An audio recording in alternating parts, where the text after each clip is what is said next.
The bullet found her before the echo of the gunshot reached the ballroom floor. One moment, the grand hall of the Fifth Avenue mansion was It's a all right. You're swirling safe sea now. of It hurts imported so silk, much. glittering I know. diamonds, I'll protect and you. the hollow laughter of New York's elite. This The next, changes a everything. deafening crack But is it shattered the true? waltz. We must be The music certain. died. I am The afraid. glass of the high-arched windows vibrated. Evangeline Vance did not scream. She only felt a sudden terrible heat tear through her shoulder, a physical blow so heavy it knocked the breath from her lungs. The world tilted. The glittering chandeliers blurred into streaks of dying light. She was falling, slipping backward into the cold void, the cheap fabric of her mended dress absorbing the sudden rush of her own blood. She never hit the marble floor. Strong arms caught her. The grip was desperate bruising forged in the iron foundries of the American Railroad. Thaddeus Sterling, a man the newspapers called the Iron King, a man who had survived the slaughter of Antietam and built an empire from steel and coal, dropped to his knees. He pulled her against his chest, heedless of the blood ruining his immaculate evening coat. The ballroom erupted into sheer panic. Men shouted, women shrieked, trampling each other to reach the heavy oak doors. But Thaddeus heard none of it. The world had narrowed to the pale face of the woman bleeding in his arms. His dark eyes, usually as impenetrable as a winter night, were fractured with a terror he had not felt since the battlefields. He pressed his heavy hand over the wound on her shoulder, his fingers slick with crimson. "Stay with me." The command was torn from his throat, a raw, jagged sound that silenced the screams of the few who stood near enough to hear it. "Evangeline, do not close your eyes. Do you hear me?" Her vision swam. Through the creeping gray fog of shock, she saw his face. The untouchable Thaddeus Sterling, the man who dictated the laws of commerce with a nod of his head. He was shaking. "I am here," she tried to whisper, but the words tasted of copper and ash. Thaddeus leaned down, his face inches from hers, his voice dropping to a fierce, ragged whisper, meant only for her. "I will not lose you. You are my partner. You are my ally. I will burn this city to the ground before I let you leave me." He drew a shuddering breath, the invincible Titan stripped of all his armor. "I love you. God help me, I love you. Do not leave me to the dark." The words echoed in the hollow chambers of her fading consciousness. It was a confession paid for in blood, a truth they had hidden in shadows and coded letters, and in the silent glances exchanged across crowded, meaningless rooms. As the darkness finally pulled her under, Evangeline felt the heavy protective weight of his hand anchoring her to the earth. 90 days earlier. The autumn wind whipped off the Hudson River, carrying the scent of coal smoke and the restless energy of a city consuming itself in the pursuit of wealth. It was 1876, the height of the Gilded Age, where fortunes were made before breakfast and morality was sold to the highest bidder. Inside the sprawling, opulent mansion of Aunt Clara on Fifth Avenue, the air was stifling. It smelled of heavy perfumes, imported lilies, and old money. In the grand parlor, Clara held court among the wives of bankers and politicians, a relentless parade of gossip and superficiality. Evangeline Vance stood in the far corner, perfectly still, blending into the heavy velvet drapes. She was 24 years old, an orphan of a ruined scholar and a permanent fixture of pity in her aunt's household. She was the invisible machinery that kept the mansion running. It was Evangeline who balanced the household ledgers when Clara overspent. It was Evangeline who drafted the apologies to creditors, hiding her sharp intellect behind the facade of a grateful, dull-witted dependent. She wore a faded gray dress devoid of lace or ornamentation.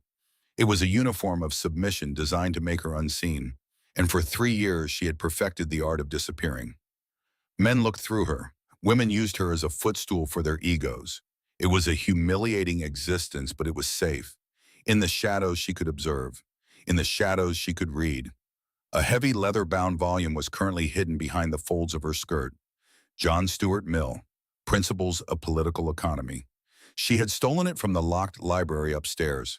While the women gossiped about the latest Parisian fashions, Evangeline was mentally dissecting the impacts of unregulated monopolies on the working class. Her mind was a fortress built of logic, law, and philosophy.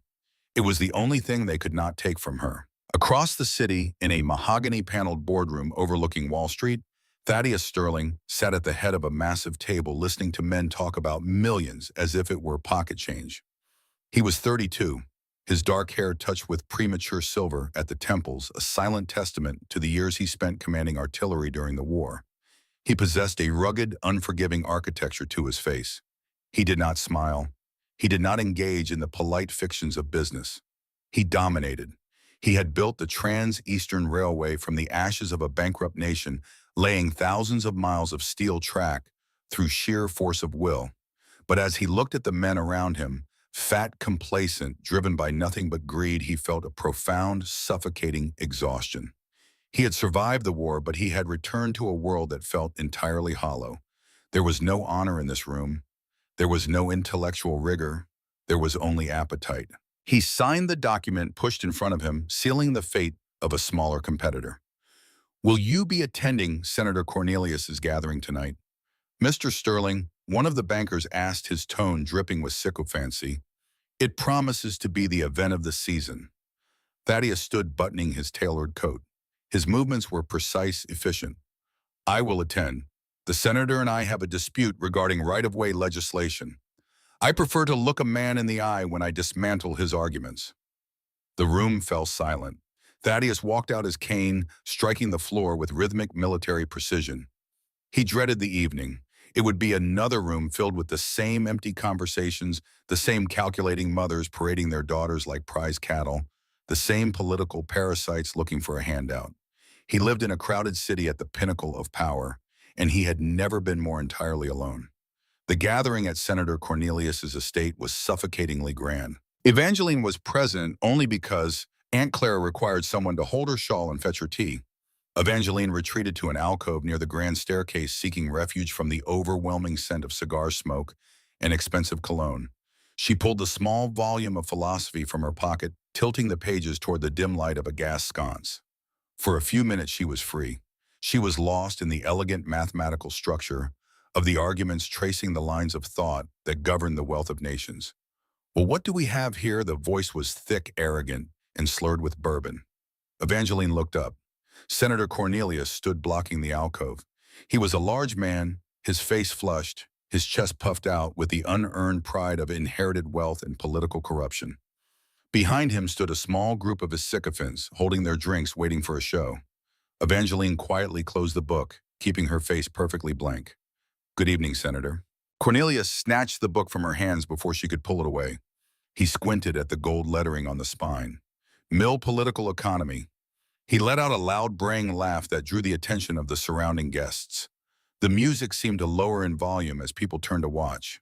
Look at this gentleman, Cornelius announced, his voice carrying across the marble foyer. The Vance girl, living on charity, pretending to understand the mechanisms of wealth.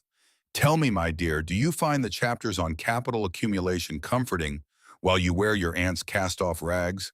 A ripple of cruel laughter moved through the onlookers. Aunt Clara, standing a few yards away, turned her back, refusing to intervene. Evangeline felt the familiar cold stone of humiliation form in her stomach. She kept her chin level. Her voice when she spoke was quiet, devoid of trembling. The accumulation of capital, Senator, is only relevant if one possesses the moral framework to sustain it. A concept I imagine you find equally foreign. The laughter stopped abruptly.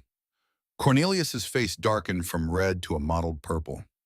The sheer audacity of this penniless dependent, speaking to him with such icy clarity, struck a nerve. He stepped closer, his physical presence threatening, looming over her. You insolent little, he began, raising a thick finger toward her face. You think reading a few heavy books elevates you?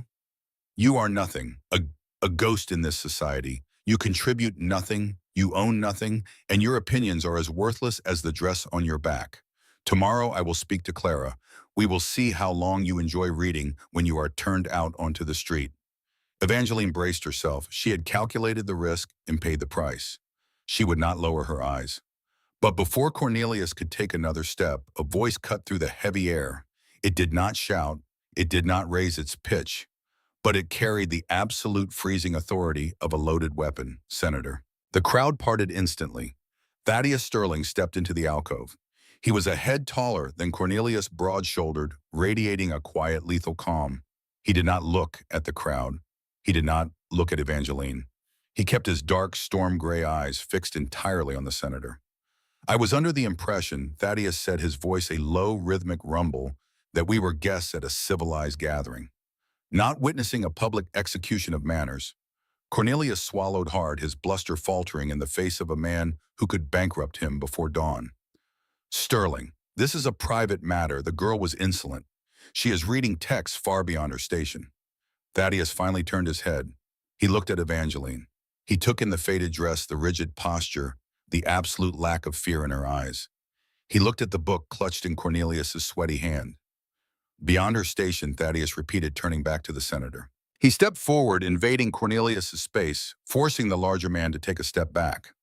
I find it fascinating, Senator, that you mock her for reading Mill, especially since your proposed railway legislation last week completely failed to account for the elasticity of demand, a basic principle outlined in Chapter 3 of that very book.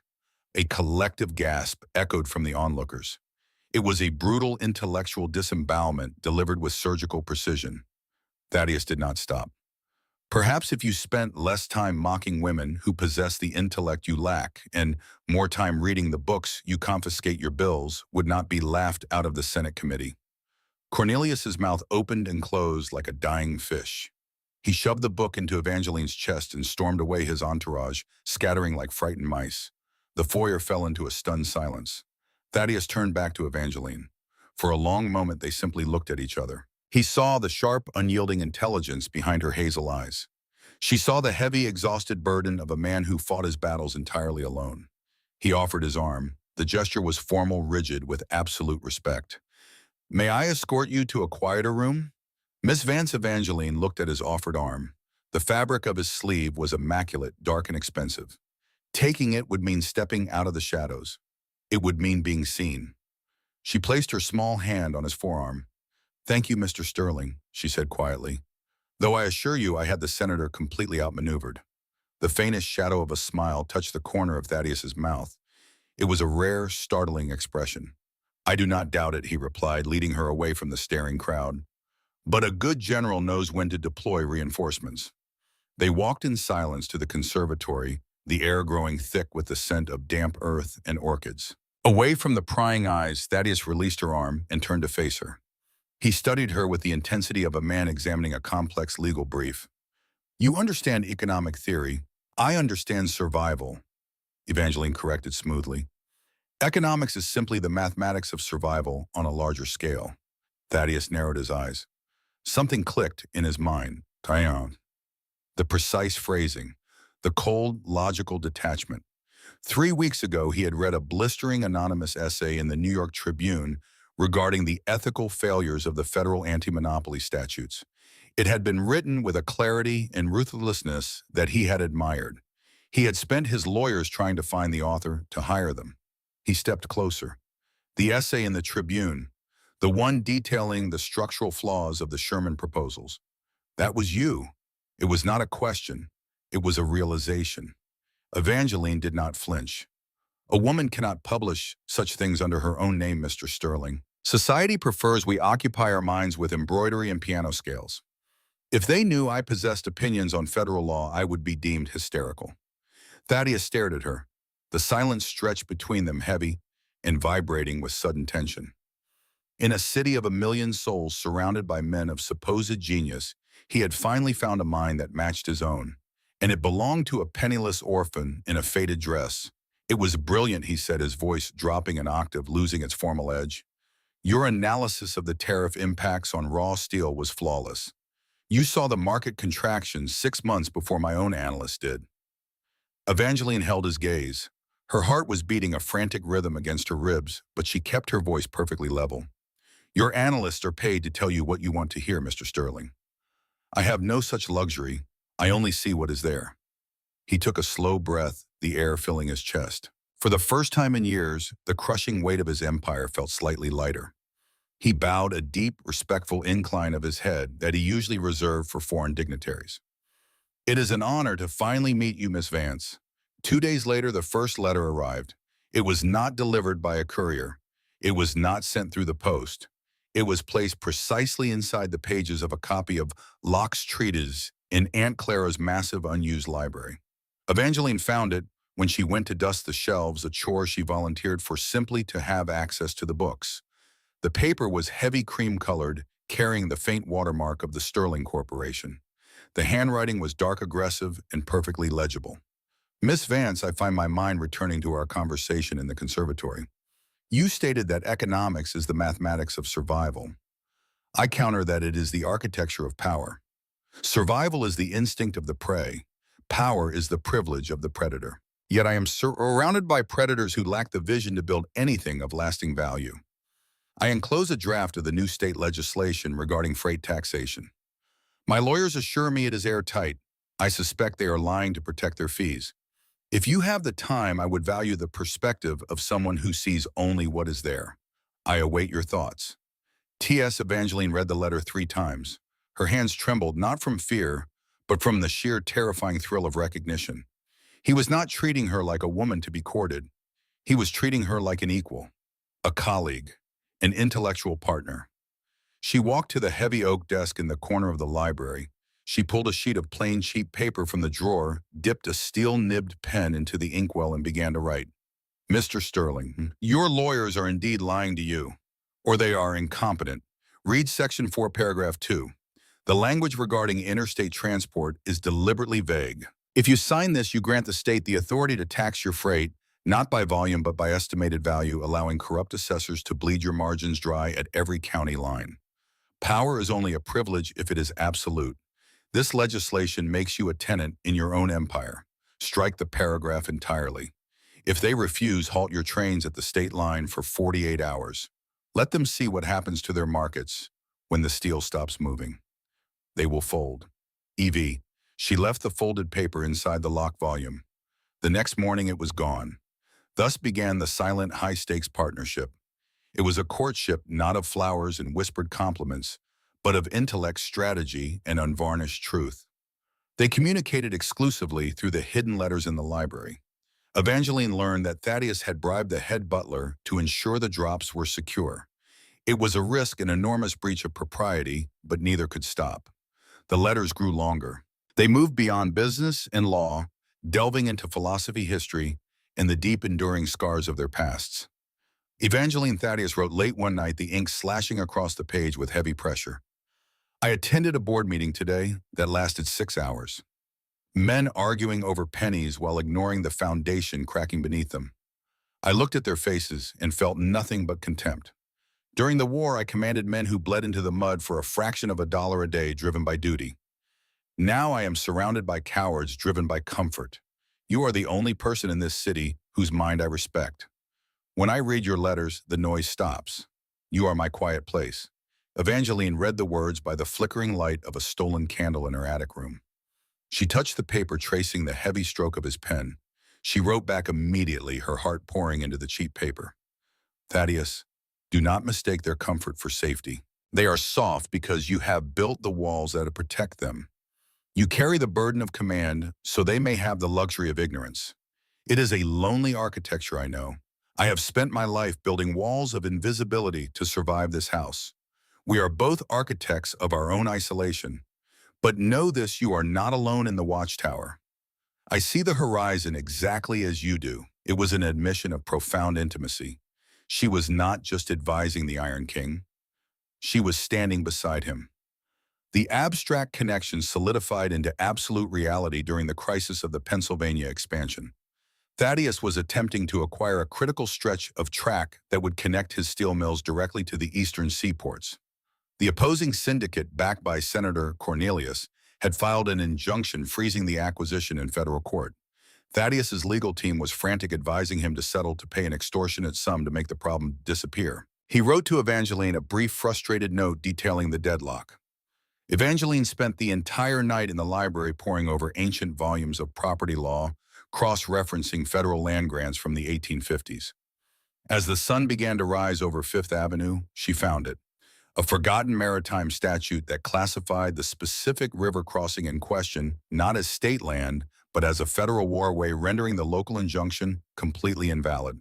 She wrote the legal argument out in painstaking detail, citing the precedents, outlining the exact motion his lawyers needed to file. She did not suggest it. She commanded it. Do not settle, she wrote at the bottom of the brief. File the maritime motion tomorrow at dawn. You will crush them before they finish their morning coffee. Thaddeus followed her instructions to the letter. His lawyers were baffled, then stunned, and finally triumphant. The judge dismissed the injunction immediately. The syndicate collapsed. Thaddeus secured the tract, saving millions of dollars and securing his empire for a generation. When he returned to his office, he dismissed his staff. He locked the heavy oak doors. He stood by the window looking out over the sprawling, chaotic city. He had won the war, but he knew exactly who had handed him the sword. He did not write a letter that day. He could not put the sheer magnitude of his gratitude and respect onto paper. The following Sunday, Aunt Clara required Evangeline to attend services at Trinity Church, primarily to carry her heavy velvet prayer book. The church was vast, the air thick with incense, and the solemn echo of the choir. Evangeline sat at the very end of the pew near the stone pillars, her head bowed in quiet reflection. She was not praying for wealth or rescue. She was analyzing the structural integrity of the vaulted ceiling. As the congregation rose for the final hymn, a tall, broad-shouldered figure moved into the aisle beside her. Evangeline froze. She did not need to look up to know who it was. The sheer physical presence of the man commanded the air around him. Thaddeus stood beside her, his dark suit immaculate, his face set in stone. He did not look at her. He faced the altar holding his own hymnal. But as the organ swelled, his deep, resonant voice dropped beneath the music, pitched perfectly so that only she could hear it. The motion was filed. The injunction is dead. We broke their backs. Evangeline kept her eyes on her book, but a fierce, triumphant heat rushed through her veins. It was the thrill of absolute competence, the joy of a flawless victory shared with an equal. Excellent, she whispered back, her voice barely a breath. Ensure your foremen secure the crossing by midnight. Cornelius will try to sabotage the tracks out of spite. I already have armed guards on the bridge, Thaddeus replied, his tone laced with dark satisfaction. The hymn ended. The congregation began to file out into the cold New York air. Thaddeus stepped back, allowing Aunt Clara and her wealthy friends to pass. As Evangeline moved to follow them, she brushed past him. For a fraction of a second, his hand moved. His fingers brushed against hers, a fleeting, electrifying contact that sent a shockwave straight to her core. It was the first time they had touched since he escorted her from the senator's insults. Thank you, he murmured, his voice thick with an emotion he rarely allowed the world to see. He looked down at her, his storm-gray eyes stripping away her invisibility, seeing the brilliant, terrifying warrior beneath the faded gray dress. Thank you, my ally. Evangeline walked out of the church, the cold wind hitting her face. She was a penniless orphan living on charity. But as she walked down the stone steps, she felt like a queen who had just conquered a continent. She had forged a partnership with the most powerful man in the city. They were a unified front of intellect and iron. But power attracts predators, and a partnership forged in the shadows is uniquely vulnerable to the light. The letters continued the connection, deepening into an unbreakable bond. They were no longer just sharing legal strategies. They were sharing the architecture of their souls. Thaddeus wrote of his nightmares, the smell of burning powder at Gettysburg that still haunted his sleep. Evangeline wrote of the crushing loneliness of her childhood, the fear of being truly erased from the world. They became the anchor for each other in a world that demanded they be machines. But the world has a way of violently intruding on quiet places. It started with a subtle shift in the atmosphere at the Fifth Avenue mansion. Aunt Clara's nephew Richard had returned from a disastrous gambling tour in Europe. Richard was a man with expensive tastes, massive debts, and the moral compass of a starving wolf. He needed money. Aunt Clara was cutting off his allowance. He began pacing the halls of the mansion looking for something or someone to leverage. It did not take long for his predatory gaze to fall upon Evangeline. She was vulnerable. She had no family. She had no money. But she had a quiet, striking dignity that Richard found infuriating. He began to corner her in the hallway, standing too close, his breath smelling of stale gin and desperation. You think you are so clever, Evangeline, he sneered one afternoon, trapping her against the heavy mahogany banister, always sneaking around, always reading. What good does it do you? You are a beggar in my aunt's house. Evangeline did not shrink away. She looked at him with the cold, analytical detachment she used to dissect bad contracts. I am a dependent Richard, not a beggar. There is a distinction in the law, though. I wouldn't expect a man who plays Pharaoh with promissory notes to understand it. Richard's eyes narrowed. He grabbed her arm, his fingers digging into her flesh. Don't play the intellectual with me, you little witch. I know a man, old Harrison, owns half the meatpacking district. He's looking for a young wife, a quiet one. He's willing to forgive my debts to Clara if I facilitate the introduction. A cold spike of genuine dread hit Evangeline's chest. Harrison was 60 years old, known for his cruelty and his violent temper. It was not a marriage proposal, it was a transaction. She was being sold to cover a gambling debt. "Let go of me," she said, her voice dropping sharp and dangerous. Richard leaned in. "You will do as you are told. You have nowhere to go, no one to protect you. You are property." He released her and shoved past, leaving Evangeline standing on the stairs, her heart hammering against her ribs. She did not cry. Crying was a useless expenditure of energy. She went straight to the library. She pulled the paper from the desk, her pen flying across the page with cold, furious precision. She did not write a plea for help. She wrote a tactical briefing. "Thaddeus Richard has returned. He is deeply in debt and intends to leverage me in a marriage arrangement with Harrison of the Meatpacking Syndicate to clear his ledgers. This is an unacceptable variable. I need leverage. Who holds Richard's primary promissory notes? If we can acquire his debt, we control his actions. I will not be sold. I won't. I await your intelligence, Evangeline." She placed the letter in the lock volume. She did not know that Richard, suspicious of her constant presence in the library, had been watching from the crack in the door. He waited until she left. He crept into the room, his hands shaking with anticipation. He pulled the book from the shelf. He found the letter. He read it, his face drained of color, then flushed with a toxic mix of rage and triumph. Evangeline Vance, the invisible mouse, was writing coded letters to Thaddeus Sterling, the Iron King. Richard did not understand the partnership. He did not understand the profound intellectual respect. His small, corrupted mind only saw scandal. He only saw a lever. He did not take the whole letter. He carefully tore off the bottom half, the section where Evangeline outlined his debts and her refusal to be sold. It was enough to prove contact. It was enough to prove conspiracy. He smiled a dark, jagged expression. He did not need to sell Evangeline to Harrison anymore. He had something infinitely more valuable. He had the secret weakness of the most powerful man in New York, and he knew exactly who would pay the highest price for it. He put on his coat and headed out into the freezing night, walking straight toward the estate of Senator Cornelius. The war had shifted. The battlefield was no longer in the boardrooms or the courts. It had moved to the shadows, and the stakes were no longer steel and coal. The stakes were absolute survival. The letter sat on the massive oak desk like a loaded weapon.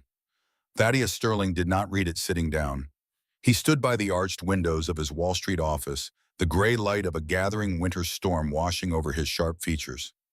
He read Evangeline's words once, then twice. "This is an unacceptable variable. I need leverage. Who holds Richard's primary promissory notes?" It was not a plea from a terrified girl. It was a tactical request from a general under siege. A cold, terrifying calm settled over Thaddeus.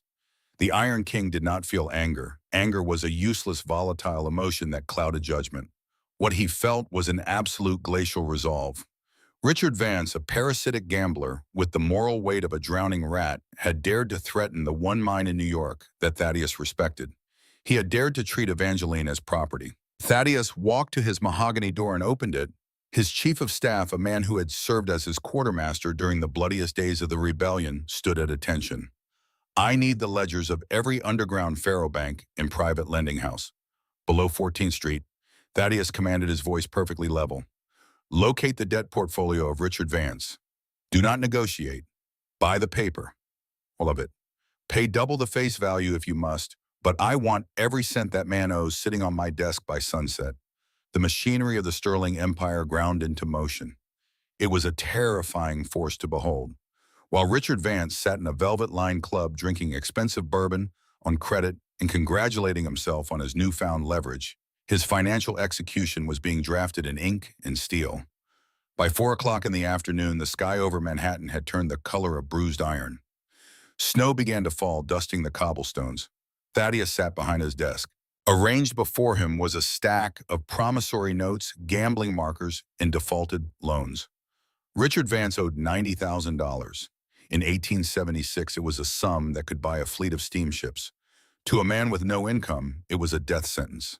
"Bring him in," Thaddeus said to the shadows. When Richard was shoved into the sprawling office half an hour later, he was still wearing his arrogant sneer. though it wavered slightly at the sight of the austere, intimidating room. He adjusted his silk cravat, attempting to project the unearned confidence of his bloodline. Mr. Sterling, Richard began a nervous laugh catching in his throat.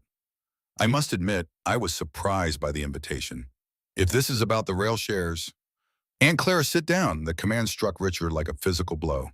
The absolute lack of inflection in Thaddeus's voice was far more terrifying than a shout. Richard collapsed into the heavy leather chair opposite the desk. Thaddeus did not look at him immediately. He slowly, methodically turned the heavy silver fountain pen in his hands. You are a man who understands leverage. Richard, Thaddeus finally said, his storm gray eyes locking onto the younger man. You understand the mechanics of debt, the crushing weight of obligation. I suppose Richard stammered, the alcohol evaporating from his system as cold panic set in. Thaddeus pushed the thick stack of paper across the polished mahogany. Richard looked down. He saw his own frantic signature. He saw the markers from the underground dens. He saw the loans he had secured against his Aunt Silver. The blood drained from his face, leaving him the color of old parchment. You owe $94,600, Thaddeus stated. The debt is no longer held by men who will break your legs in an alley. The debt is held by me, and I do not break legs. I break lives. Richard began to shake. Why would you buy my debt? Because you made a fundamental error in your calculations, Thaddeus said, leaning forward, the raw power of his presence consuming the room. You looked at Evangeline Vance and saw a pawn. You saw a commodity to be traded to an old man to cover your pathetic vices. You failed to realize that you were stepping onto a battlefield occupied by artillery you cannot even comprehend. Richard's breath hitched. How do you know about that? She is not property. Thaddeus continued, his voice dropping to a low, lethal register. She is an intellect that eclipses yours as the sun eclipses a candle. She is under my protection. But more importantly, she is my partner, and nobody threatens my partner and remains in this city. Thaddeus slid a single sheet of fresh paper across the desk, placing it beside the mountain of debt. It was a contract of employment. You are going to sign this, Thaddeus instructed. It is a one-way ticket to a copper mining camp I own in the Nevada Territory. You will work as a ledger clerk. You will live in a wooden shack. You will never set foot east of the Mississippi River again. In exchange, I will hold these notes in a vault. If you ever attempt to contact Evangeline or your aunt, or if you ever return to New York, I will release this debt to the federal authorities, and you will spend the rest of your miserable life breaking rocks in a federal penitentiary. Richard stared at the paper. It was exile. It was the complete erasure of his life as a gentleman. He looked at Thaddeus, searching for a trace of mercy. He found only a glacier. Sign it, Thaddeus ordered. Richard's hand trembled so violently he could barely hold the pen. The scratch of the nib against the paper sounded like the closing of a coffin lid. He signed his name, surrendering his freedom to the Iron King. Get out, Thaddeus said. The train leaves at midnight. My men will escort you to the station. Do not pack. When the door clicked shut, Thaddeus gathered the promissory notes. He placed them in a heavy manila envelope, sealed it with wax, and stamped it with the Sterling crest. He did not destroy the debt. He sent the envelope to Evangeline. He included a single brief note. The board is cleared. The weapon is in your hands. Proceed as you see fit. T.S. He respected her too much to play the savior and leave her defenseless. He gave her the power of his empire, but he left the final execution to her judgment. It was the ultimate demonstration of a true partnership.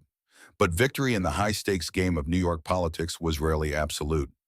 2 days later, the air in Thaddeus's office felt different. It was stagnant, heavy with the impending weight of a new storm. The door opened without a knock. Senator Cornelius walked in uninvited, carrying a leather briefcase. The senator did not look like a man who had recently been humiliated at a party. He looked like a man who had just found a winning lottery ticket in the gutter.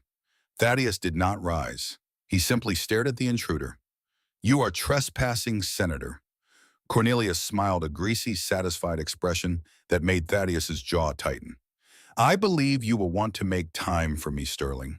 It seems your young exiled friend, Richard Vance, paid me a visit before your men threw him on a westbound train. Thaddeus's expression remained entirely blank, but a cold wire of tension pulled taut in his chest. He was desperate for cash. Cornelius continued pacing the length of the office, admiring the expensive artwork. He had a fascinating story to tell, a story about a high and mighty railroad baron conducting a secret, highly inappropriate correspondence with a penniless orphan. Thaddeus did not blink. A desperate gambler telling lies. "You are wasting my time." Cornelius stopped pacing. He reached into his breast pocket and pulled out a jagged, torn piece of paper. It was the bottom half of the letter Evangeline had written to Thaddeus. The handwriting was unmistakable. The intimate tone, the strategic plotting, the clear evidence of a clandestine partnership. He didn't have the whole thing, Cornelius admitted, tapping the paper against his palm. But this is enough. The silence in the room became absolute. The ticking of the grandfather clock in the corner sounded like a hammer striking an anvil. "What do you want?" Thaddeus asked, his voice dead of all emotion. Cornelius smiled wider. "Now we are speaking the language of commerce. The federal contract for the new suspension bridge over the East River. You are the lead bidder. Your steel mills are positioned to take the monopoly." "Withdraw your bid," Cornelius demanded. "Endorse my syndicate for the project. Step aside, Sterling. If you do not, I will take this letter to the Tribune. I will take it to Clara. I will expose the girl. You know what this society does to a woman caught in a scandal with a man of your reputation? She will be ruined, cast out. She will not be able to find work as a scullery maid. The intellectual prodigy will starve in the gutters." Thaddeus looked at the torn paper. He looked at the bloated, corrupt politician holding it. For the first time in his life, the Iron King felt entirely terrifyingly trapped. He could crush Cornelius financially. He had the resources. But a scandal moved faster than money. The moment that letter hit the presses, Evangeline's life was over. The Gilded Age was unforgiving to women without wealth. A whisper of impropriety was a death sentence. He had sworn to protect her. He had called her his partner. But to protect her now, he had to surrender. He had to yield his empire, his ambition, and his honor to a man he despised. And worse, he had to push her away. If he continued to see her, if he continued the letters, Cornelius would simply demand more. Evangeline would become a permanent hostage to his political ambitions. "You have until Friday to withdraw your bid," Cornelius said, placing the torn letter back in his pocket.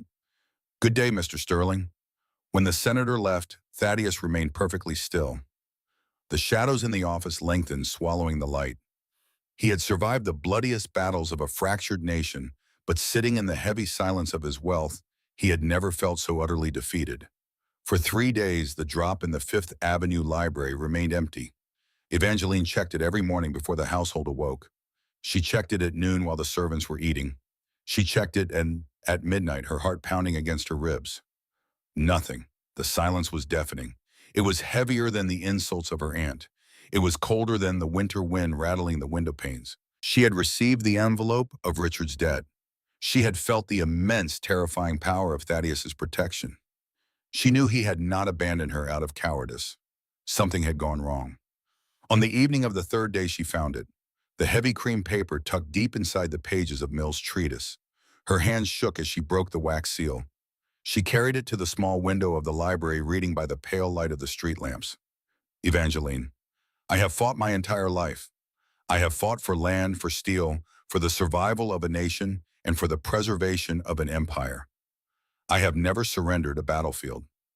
Until today." Richard sold a fragment of your letter to Senator Cornelius before he departed. "Cornelius has threatened to expose you, to ruin your name, and cast you into the street unless I surrender the East River contracts. My wealth cannot protect you from the venom of this society. If I stay near you, if I continue to write to you, you will become a permanent target for every enemy I have ever made. You are too brilliant, too vital to be destroyed because you associated with me. I am withdrawing my bid, and I am withdrawing from you. It is the only tactical maneuver that ensures your safety. I have known the bitter taste of loss, Evangeline, but walking away from the only mind that has ever understood mine is a casualty I do not know how to bear. I love you. I love you enough to surrender. Do not reply to this. Burn it. Thaddeus." Evangeline lowered the letter. She did not cry. The women of her era were conditioned to weep, to faint, to accept the tragic hand of fate as the inevitable suffering of their gender. But Evangeline was not a product of her era. She was a student of logic. She was a strategist. and she was utterly, completely enraged. She looked at the elegant, forceful handwriting of the man she loved. He was falling on his sword to protect her. He was treating her like a fragility that needed shielding from the storm. I am not a glass ornament, Thaddeus, she thought, the fire kindling in her chest, burning away the 3 days of creeping dread. I am your partner, and partners do not surrender the field without consulting their allies. She did not burn the letter. She folded it carefully and placed it over her heart, a shield of paper and ink.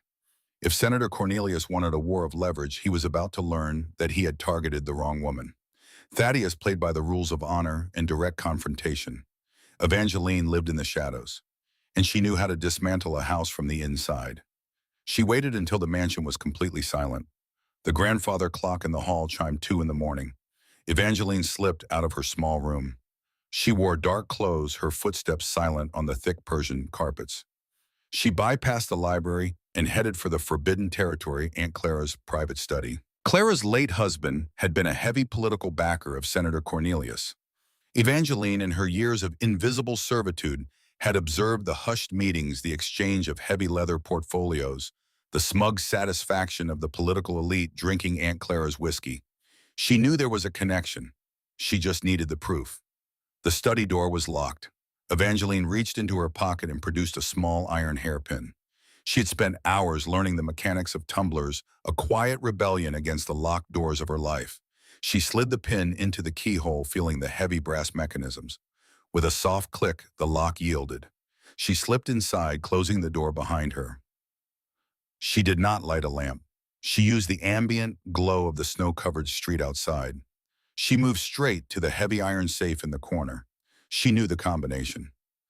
She had seen Clara open it once 3 years ago through the reflection of a mirror in the hallway. Evangeline never forgot a number: 32, 14, 56. The heavy door swung open. Evangeline pulled out the ledgers. These were not the household accounts she was permitted to balance. These were the shadow books, the real architecture of Clara's wealth. She sat on the floor, cross-legged in the dark, her eyes flying over the columns of numbers.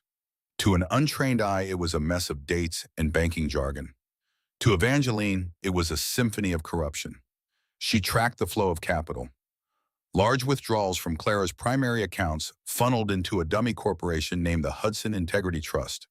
From there, the money fragmented, dispersing into smaller, untraceable drafts. But Evangeline was relentless.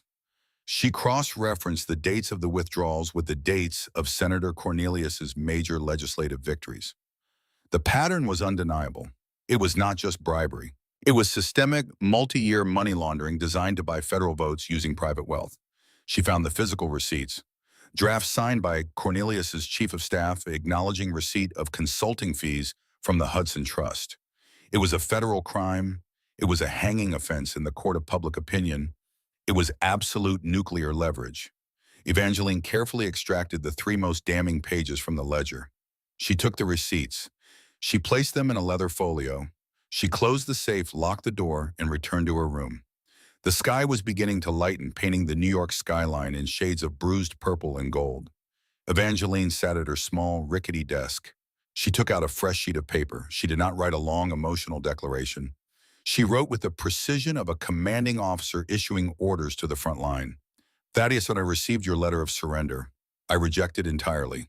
You called me your partner. A partnership is not dissolved because the enemy has secured the high ground. A partnership dictates that when one flank is pinned down, the other maneuvers to flank the artillery. Senator Cornelius believes he holds the leverage of a scandal. I hold the leverage of a federal penitentiary. Enclosed are the financial records detailing Cornelius's money laundering operation funded by my aunt's estate. It is the architectural blueprint of his corruption. It is enough to end his political career and seize his assets. Do not withdraw your bid. Do not yield a single inch of steel to that man. I choose to stand beside you in the storm. We are a single front. Use this weapon and finish the war. Yours in intellect and iron, Evangeline. She sealed the folio. She did not use the library drop.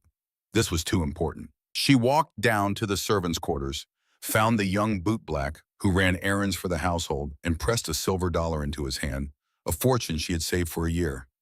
Deliver this directly to the offices of Thaddeus Sterling. Hand it only to him. By noon, the heavy leather folio was resting on the mahogany desk in the heart of Wall Street. Thaddeus sat in his chair, staring at the pages spread before him. The ledgers, the receipts, the irrefutable proof of Cornelius's destruction. But it was not the evidence that left the Iron King breathless. It was the letter. He read her words again. I reject your surrender. We are a single front. The suffocating weight of the past 3 days shattered. Thaddeus felt a surge of absolute terrifying awe. He had spent his life surrounded by men who claimed to be titans, men who boasted of their power and ruthlessness. But none of them possessed the sheer cold courage of the woman in the faded gray dress. She had not retreated in the face of scandal. She had not waited for him to rescue her. She had stepped onto the battlefield armed with nothing but her intellect, and she had handed him the sword that would decapitate their enemy. She was not just his equal. She was his superior in every way that mattered. Thaddeus stood up. The exhaustion was gone. The hesitation was eradicated. The Iron King had returned, and he was not fighting alone. He rang the heavy brass bell on his desk. His chief of staff entered immediately. Cancel all my appointments for the afternoon, Thaddeus ordered, gathering the ledgers and sliding them into a secure briefcase. Send a wire to the federal prosecutor's office. Tell them I will have a delivery for them at midnight. And then Sir Thaddeus turned to the window looking out over the city. Tonight was the winter ball hosted by the Astor family, the pinnacle of the Gilded Age social season. Senator Cornelius would be there gloating in his assumed victory.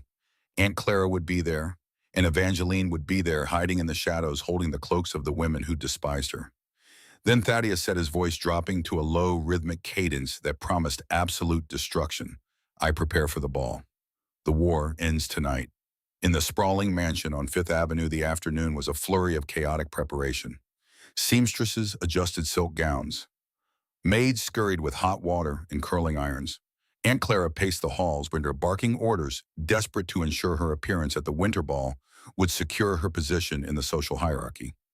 Evangeline stood quietly in the corner of Clara's dressing room holding a velvet jewelry box. She wore her standard uniform of invisibility, a dark, unadorned dress. She was not invited to the ball as a guest. She was attending as a servant in all but name, required to manage Clara's schedule and sit in the antechamber in case she was needed. You look pale, Evangeline, Clara snapped, glancing at her through the ornate vanity mirror. Do try not to look so remarkably depressing tonight. It reflects poorly on my charity. I will endeavor to blend into the wallpaper. Aunt Clara, Evangeline replied, her voice perfectly smooth, devoid of any inflection. Clara snorted, adjusting a diamond necklace. See that you do. Senator Cornelius will be attending. I expect you to stay entirely out of his sight. He was quite displeased with your little display of insolence last month. Evangeline lowered her eyes, a silent smile playing at the very edge of her mouth. Yes, Aunt Clara. I imagine the senator will have much more pressing matters on his mind tonight. As the sun set over New York, plunging the city into the freezing, glittering darkness of a winter night, the carriages began to line up outside the Astor estate. The stage was set. The artillery was loaded. The partnership of intellect and iron was about to step out of the shadows, and the Gilded Age was about to witness the true definition of power. The Astor Winter Ball was not merely a social gathering. It was an arena. Beneath the soaring frescoed ceilings of the grand ballroom, the wealthiest families of New York moved like heavily armored cavalry. 10,000 beeswax candles cast a brilliant, unforgiving light over acres of imported silk velvet and diamonds. The air was thick with the scent of roasted meats, hothouse orchids, and the sharp metallic tang of ruthless ambition. Evangeline Vance stood in the deep shadows of the northern alcove, flanked by a row of heavy winter cloaks. She was exactly where Aunt Clara had ordered her to be, out of sight, out of mind, an invisible mechanism designed to hold gloves and dispense smelling salts. She wore the same faded, unadorned gray dress. Around her, women flaunted the wealth of nations on their throats, their laughter echoing like breaking glass over the relentless rhythm of the orchestra.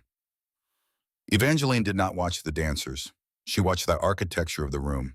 She watched the flow of power. Senator Cornelius stood near the massive marble fireplace holding a crystal glass of bourbon. He looked bloated with unearned victory.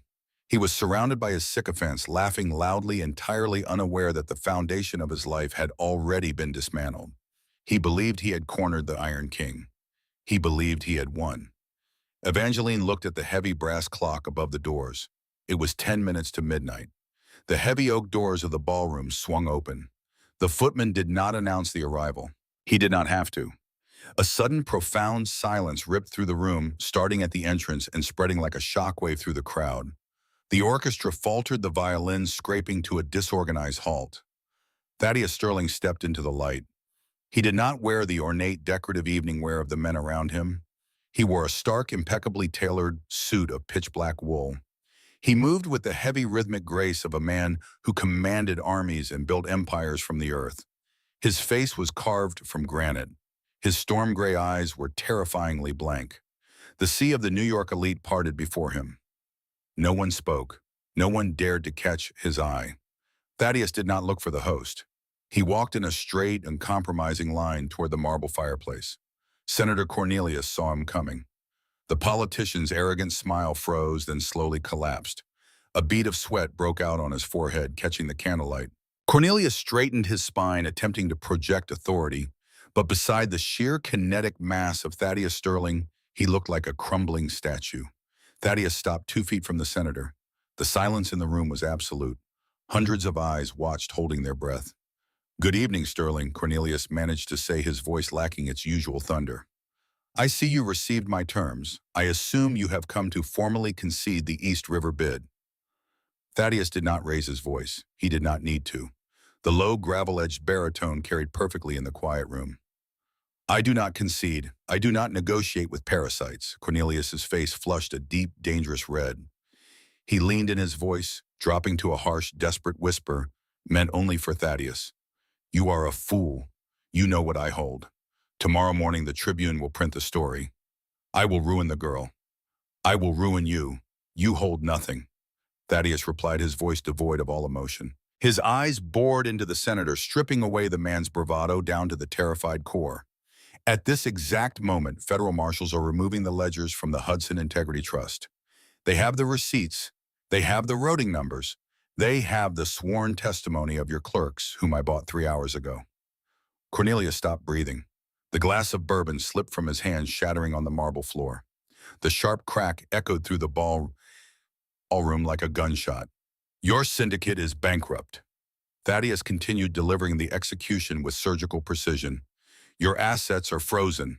By dawn, there will be a federal warrant for your arrest on charges of grand larceny and the corruption of a federal office.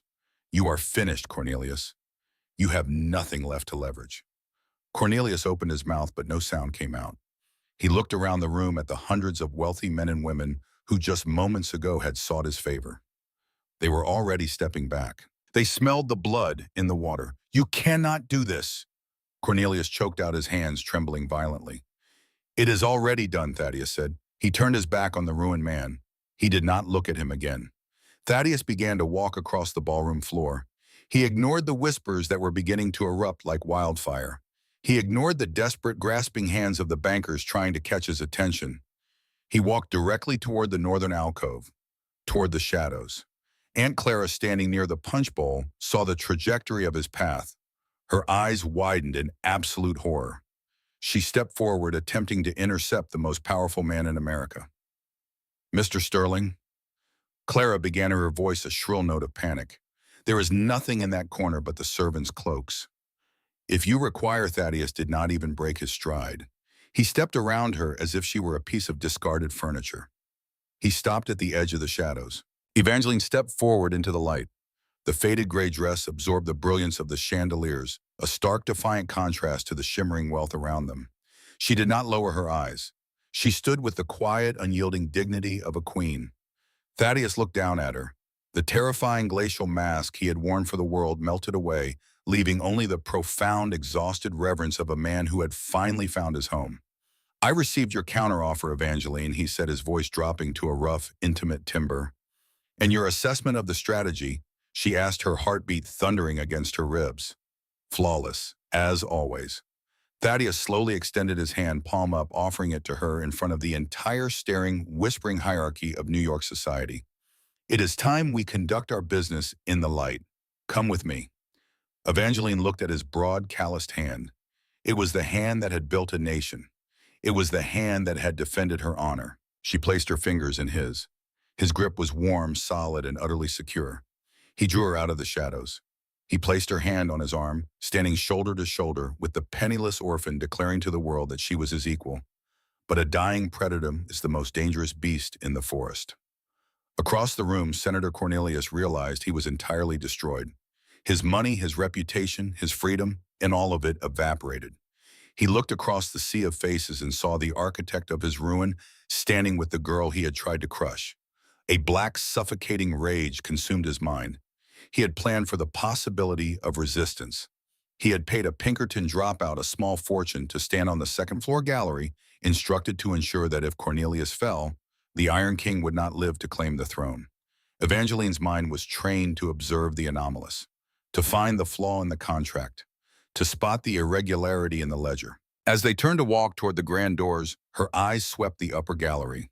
The musicians were on the left. The decorative banners hung on the right. But between the heavy velvet curtains of the central balcony, a shadow shifted against the light. It was a structural impossibility. There was no walkway there, no reason for movement, and then a single infinitesimal flash of silver. The reflection of a chandelier against a polished rifle barrel. Her mind calculated the trajectory in a fraction of a second. The angle was steep. The target was the broad chest of the man walking beside her. She did not scream. A scream took oxygen. A scream took time. Thaddeus, she breathed her voice, a sudden sharp crack of command. She let go of his arm. She did not dive to the floor. She threw her entire weight forward, stepping directly into the empty space in front of his heart. The rifle fired. The sound tore the ballroom apart. The impact lifted Evangeline off her feet. White-hot iron punched through her upper shoulder, shattering bone and tearing through muscle. The kinetic force spun her backward, plunging her into a sudden roaring silence. She fell. Thaddeus caught her before she struck the marble. The weight of her body against his arm was the heaviest burden he had ever carried. He dropped to his knees, pulling her tightly against his chest. The immaculate black wool of his suit instantly soaked with the bright, terrifying heat of her blood. Evangeline, the word was a roar of absolute primitive agony. The Iron King shattered. The ballroom descended into utter madness. The crowd screamed, scrambling like frightened animals toward the exits. On the upper gallery, Thaddeus's armed guards were already swarming the curtain, dragging the assassin to the floor with brutal bone-breaking force. But Thaddeus saw none of it. The universe had shrunk to the pale, fading face of the woman in his arms. He pressed his heavy hand over the wound, his fingers slipping on the crimson tide. His chest heaved, his lungs burning as if he had run 1,000 miles. "Look at me," he commanded, his voice breaking, tears of pure terror blurring his vision. "Look at me, Evangeline." Her eyelids fluttered. She forced them open. Her hazel eyes were clouded with shock, but the fierce but brilliant intellect remained. "The contract," she whispered, her voice bubbling with blood. "The contract is safe." "Damn the contract," Thaddeus shouted, his forehead dropping to rest against hers, his tears mixing with the blood on her skin. "I do not care about the Empire. I only care about you. Do not leave me. You promised to stand beside me in the storm. You cannot leave me alone in the dark. I am an excellent strategist, Thaddeus." She managed to breathe a faint ghost of a smile touching her lips before the pain consumed it. "I calculated the angle. It missed the lung, and then the darkness pulled her under." The next 3 days were a blur of antiseptic surgical steel and absolute terrifying power. Evangeline was moved to Thaddeus's massive private estate overlooking the Hudson. He did not hire a doctor, he hired a hospital. The finest surgeons on the eastern seaboard were brought by private train. Thaddeus did not sleep. He sat in a heavy leather chair beside her bed, his coat discarded, his shirt stained with her dried blood, his hand gripping hers as if he could physically tether her soul to the earth through sheer force of will. But the Iron King did not simply grieve. He went to war. From the chair beside her bed, while he watched the slow, shallow rise and fall of her chest, Thaddeus Sterling directed the systematic annihilation of his enemies. He did not raise his voice. He issued orders to his lieutenants in low, lethal whispers. Senator Cornelius did not simply lose his position. Thaddeus ensured the federal prosecutors had every piece of evidence Evangeline had gathered. He funded private investigators to unearth crimes Cornelius had committed 20 years prior. The senator's assets were seized. His properties were auctioned. He was placed in a windowless cell in a federal penitentiary, denied bail, denied visitors, erased from the world of men. And then Thaddeus turned his attention to Aunt Clara. Clara had enabled the corruption. Clara had treated Evangeline like an animal. Within 48 hours, Clara's creditors, manipulated by the Sterling Empire, called in their loans simultaneously. The Fifth Avenue mansion was seized by the bank. Her carriages were sold. Her social standing evaporated over a single afternoon. She was left with a single battered trunk and a third-class train ticket to a distant cousin in Ohio. Justice was not merely served, it was carved into the earth. The moral universe righted itself under the crushing weight of Thaddeus's devotion. On the evening of the fourth day, the fever broke. Evangeline opened her eyes. The room was vast, lit by the warm glow of a massive hearth. She turned her head, wincing at the dull, heavy throb in her bandaged shoulder. Beside the bed, slumped in the heavy chair, was Thaddeus. He looked 10 years older. He had not shaved. Dark circles bruised the skin beneath his eyes. He was holding her hand, his head resting against the mattress. Evangeline gently squeezed his fingers. Thaddeus was awake instantly. He bolted upright, his eyes wide, scanning her face with a desperation that broke her heart. "I am here," she whispered, her voice dry as dust. He let out a long, shuddering breath. He did not speak. He leaned forward, burying his face in the curve of her uninjured neck, his broad shoulders shaking with silent, overwhelming relief. He pressed his lips to her skin, breathing her in, anchoring himself to the reality that she was alive. "You are a fool," he whispered fiercely against her hair. "A brilliant, terrifying fool. You stepped in front of a bullet meant for me." "I protected my investment," she replied, a weak smile forming on her lips. "A good partner does not let the managing director fall." Thaddeus pulled back, framing her pale face in his heavy hands. "You are my life, Evangeline. The empire is dust without you to share it." He kissed her. It was not a kiss of polite courtship. It was a seal of absolute devotion, tasting of tears, survival, and a love forged in the fires of a brutal world. 3 weeks later, Evangeline was sitting up in the grand library of the Sterling estate, a wool shawl draped over her healing shoulder. Thaddeus sat across the desk from her, reviewing the quarterly steel yields. The silence between them was no longer the heavy silence of strangers, but the comfortable humming quiet of two minds working in perfect tandem. There was a knock at the door. Thaddeus's lead attorney, a man named Sterlingcroft, entered the room carrying a heavy leather briefcase. He looked nervous. "Forgive the interruption, sir," the lawyer said, bowing slightly to Thaddeus, then turning with deep respect to Evangeline Stone. "Miss Vance, I have spent the last 3 weeks executing your orders to dismantle the estate of Clara Wentworth." Thaddeus set his pen down. "And is it finished?" "It is, sir. But during the seizure of her private vaults, we discovered a lockbox containing documents belonging to Miss Vance's late father." Evangeline sat forward, her brow furrowing. "My father died penniless. Clara took me in out of charity." The lawyer cleared his throat, opening the briefcase. He pulled out a stack of yellowing, heavy parchment documents bearing the seal of the United States Patent Office. "That is what she told you, Miss Vance. And it was a lie. Your father was an academic, yes, but he was also a mechanical engineer. These are the original patents for the pressurized steam valves currently used in every heavy freight locomotive across the eastern seaboard." Thaddeus froze. He looked at the documents, recognizing the schematics instantly. He paid licensing fees on those valves to a shell corporation every quarter. "Clara Wentworth hid these documents upon your father's death." The lawyer explained, his voice tight with professional outrage. "She created a blind trust and has been collecting the exorbitant licensing royalties for the past 8 years. We have already frozen the accounts and transferred the patents back into your name, Miss Vance. With the accumulated back pay and interest." The lawyer swallowed hard. "You are one of the wealthiest women in New York State. You hold the mechanical chokehold on the railroad industry." The room fell into a stunned silence. The lawyer bowed and quickly exited, leaving the documents on the desk. Evangeline stared at the patents. The heavy, suffocating weight of her entire life, the poverty, the invisibility, the cruel charity of her aunt, had been an illusion. She had never been a beggar. She had been robbed. She looked up at Thaddeus. The Iron King was leaning back in his chair. He looked at the patents. He looked at the woman he loved. And then a low, deep rumble started in his chest. It grew, breaking through the stoic armor he had worn his entire life. Thaddeus threw his head back and laughed. It was a brilliant, echoing sound of pure joy. Evangeline watched him, her own shock melting into a wide, bright smile. What is so amusing, Mr. Sterling? He stood up, walking around the desk, his eyes alight with fierce pride. I spent the last 3 weeks tearing down the world to protect a penniless orphan, and it turns out I have been courting a rail baron who technically owns the engines of my trains. He leaned down, resting his hands on the arms of her chair, his face inches from hers. I suppose this means we must negotiate a merger.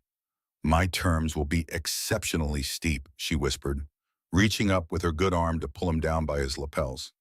I expect nothing less. My equal, he breathed against her lips. 1879. 3 years later. The late afternoon sun bathed the massive stone terrace of the Sterling estate in upstate New York in a warm golden light. Far below, the Hudson River cut a silver ribbon through the deep green of the valley. The Gilded Age roared on in the city, but here the world was quiet. Evangeline sat at a heavy wrought iron table on the terrace. She wore a dress of rich dark blue silk, the fabric moving gracefully in the autumn breeze. The faint white scar on her shoulder was hidden, but she carried it with pride, a permanent badge of the war she had fought and won. Spread across the table before her were the blueprints for a new suspension bridge in Chicago, covered in complex mathematical notations. Beside the blueprints rested an open volume of philosophical essays. The heavy rhythmic sound of boots on stone announced his arrival. Thaddeus stepped onto the terrace. At 35, the Iron King was more formidable than ever, but the cold, exhausted emptiness that had once defined him was entirely gone. His eyes were bright, his posture relaxed. He held a small wooden toy train in his massive hand. He walked to the edge of the terrace, looking down at the manicured lawn. William is attempting to build a trestle bridge out of mud and sticks near the fountain. Thaddeus said, a deep affection warming his voice. He has the structural integrity entirely wrong. It will collapse within the hour. Evangeline did not look up from her blueprints, a soft smile curving her lips. He is 2 years old, Thaddeus. Perhaps we should allow him to master walking before we demand he master civil engineering. Thaddeus turned, walking over to the table. He stood behind her chair, resting his heavy hands gently on her shoulders, his thumbs tracing the line of her collarbone. Excellence requires early training, Mrs. Sterling. Look at his sister. Evangeline glanced toward the open French doors of the nursery.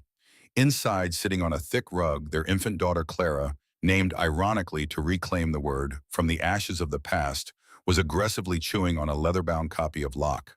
She has a voracious appetite for philosophy. Evangeline agreed, leaning her head back against Thaddeus's chest. He bent down, pressing a long, reverent kiss to the crown of her head. He looked at the complex blueprints on the table, the intricate mathematics she was drafting to solve a problem his own engineers could not crack. The board of directors is pushing for the cheaper steel on the Chicago project. Thaddeus murmured, his voice slipping back into the cadence of their eternal partnership. They claim the safety margins are acceptable. Evangeline picked up her steel-nibbed pen.